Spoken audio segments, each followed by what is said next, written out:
বাংলাদেশ অর্থনীতি সমিতি দেশের পেশাদার অর্থনীতিবিদদের একটি ঐতিহ্যবাহী সংগঠন।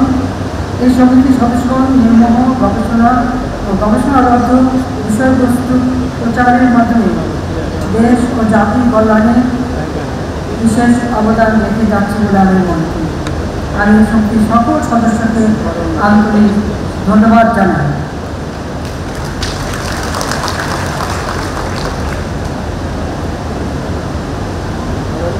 জাতির পিতা বঙ্গবন্ধু শেখ মুজিব তিনি চেয়েছিলেন দুটি মানুষের মধ্যে হাসি ফোটাতে, দারিদ্র্যমুক্ত বাংলাদেশ গড়তে।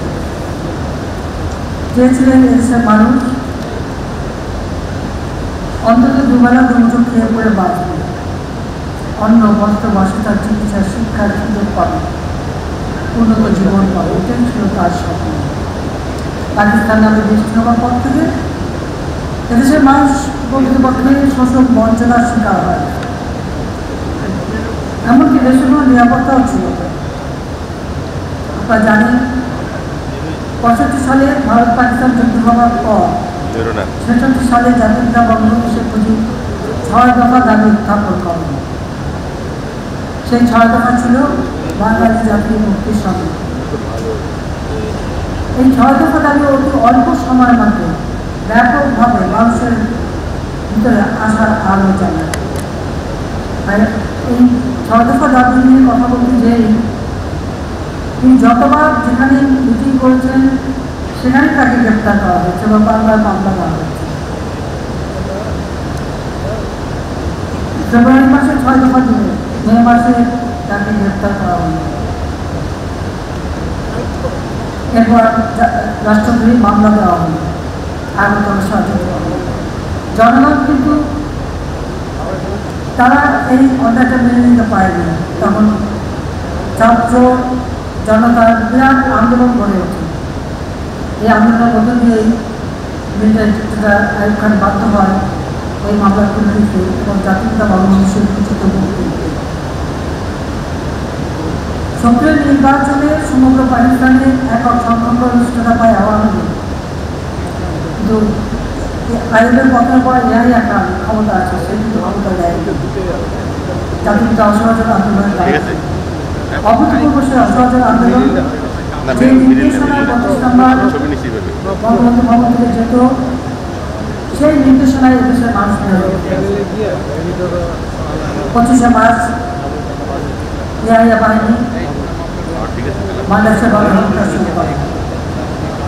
এই মাঝে 7ই মার্চের যে ঐতিহাসিক ভাষণ, যে ভাষণের মধ্য দিয়ে আগামী যুদ্ধ কীভাবে হবে, আন্দোলন কীভাবে হবে এবং দেশের অর্থনীতি হবে, সমস্ত বিষয়গুলি সেখানে দেখান।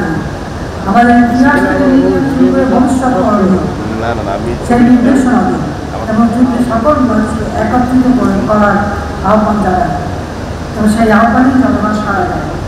25শে মার্চ যখন গণহত্যা শুরু হয়, জাতিদের জাতিসভার স্বাধীনতার ঘোষণায় সেই ইপিআর একাউন্টের পৃথিবী তার ওয়ারলেসের মাধ্যমে সারা বাংলাদেশে পৌঁছে দেয়।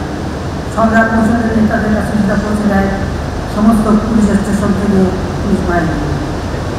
সেই যুদ্ধে আমরা বিজয় অর্জন করি। যুদ্ধ বিধ্বস্ত একটা দেশে যখন জাতির পিতা আসে তখন দেশের অবস্থাটা কী ছিল? বাংলাদেশের অর্থনীতি বলে কিছুই ছিল না, একটা বিধ্বস্ত দেশ। 1 টাকাও কারেন্সি নোট নেই, কোনো রিজার্ভ বলে কিছু ছিল না। তারপরে দেশটা ছিল সম্পূর্ণ রাস্তাঘাট, পুল, ব্রিজ সবই তো ধ্বংসপ্রাপ্ত। শূন্য হাতে যাত্রা শুরু করেন জাতির পিতা বঙ্গবন্ধু শেখ মুজিব, যেখানে সেই সময় হিসাব করলে বাংলাদেশের মানুষের মানসিক সহায় খুব বড় জোর 91 থেকে 97 মতো ছিল মার্কিন ডলার। যুদ্ধকালীন সময় দেশে কোনো ফসল উৎপাদন হয়নি, আর যেটুকু ছিল পাকিস্তানি হানাদার বাহিনী তা জ্বালিয়ে পুড়িয়ে ছাড়খাড় করে দেয়।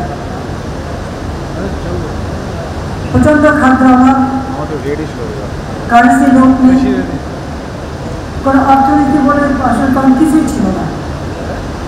ওই অবস্থার মধ্যে দিয়েও জাতির পিতা কিন্তু দেশকে এগিয়ে নিয়ে যায়।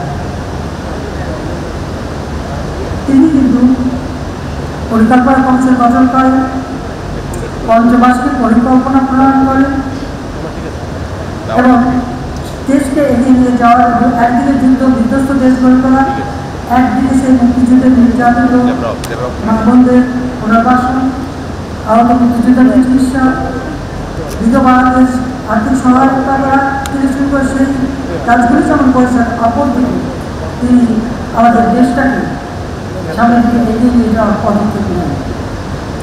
আপনাকে একবার ভাবতে পারেন যে মাত্র 3 বছর 7 মাসের মধ্যে একটি বিধ্বস্ত দেশ, সেই দেশটিকে তিনি সম্পূর্ণত দেশে উন্নীত করার যেটা জাতিসংঘ স্বীকৃতি দেয় মাত্র 3 বছর 7 মাসে। আমি জাতির পিতা পুজোর প্রতি শ্রদ্ধা জানাই, শ্রদ্ধা জানাই জাতীয় চাহিদার প্রতি এবং শ্রদ্ধা জানাই আমার ঈশ্বর শহীদ মোহাম্মদ 15 আগস্ট 1975 সালে জাতিটা চেয়েছিলেন এই ঘুরে ধর সমাজ ব্যবস্থা ভেঙে একটা নতুন সমাজ করতে এবং এই যে ঔপনিবেশিক অথবা আধা ঔপনিবেশিক শক্তি সৃষ্টি করার যে প্রশাসনিক কাঠামো, সেই কাঠামো ভেঙে দিয়ে তিনি নতুনভাবে করতে চেয়েছিলেন গণমুখী প্রশাসন ব্যবস্থা এবং নির্বাচনে যাতে অর্থ এবং অস্ত্রের জোর না হয় সেদিকে লক্ষ্য রেখে তিনি একটা পদক্ষেপ নেন। প্রতিটি মানুষের গণতান্ত্রিক অধিকার, তৃণমূল পর্যায়ে পর্যন্ত মানুষের গণতান্ত্রিক অধিকার নিশ্চিত করার পদক্ষেপ নিয়েছিলেন। আপনারা জানেন যে বাংলাদেশে 19টা জেলা ছিল, তিনি সেখানে 62টা জেলা, প্রত্যেকটা মহকুমাকে জেলা রূপান্তর করেন। তিনি গভর্নর সিস্টেম চালু করেন, থানা কাউন্সিল গঠনের মাধ্যমে এই গভর্নর প্রত্যেকটা জেলার গভর্নরগুলির কাজ ছিল তৃণমূল থেকে ওই এলাকার সার্বিক অর্থনৈতিক উন্নয়নের পরিকল্পনা গ্রহণ করা এবং সেটা বাস্তবায়ন। ঠিক এইভাবে যখন শুরু করলেন তখনই আঘাত আসলো 15 আগস্ট, নির্মমভাবে জাতির পিতা বঙ্গবন্ধু শেখ মুজিবকে হত্যা করা হলো। একই সাথে আমার বাবা আমার ছোট 3 ভাই, মুক্তিযোদ্ধার ক্যাপ্টেন শেখ কামাল, মুক্তিযোদ্ধার লেফটেন্যান্ট শেখ কামাল, আর আমার ছোট্ট ভাইকে 4 বয়স, কত বয়স হচ্ছে তাদের ছাড়া আমার মা সারাটা জীবন আমার বাবা কোনো দাবি দেওয়া ছিল না, কোনো কথা বলতেন। পরে বলেছেন যে সংসার নিয়ে চিন্তা করতে হবে না,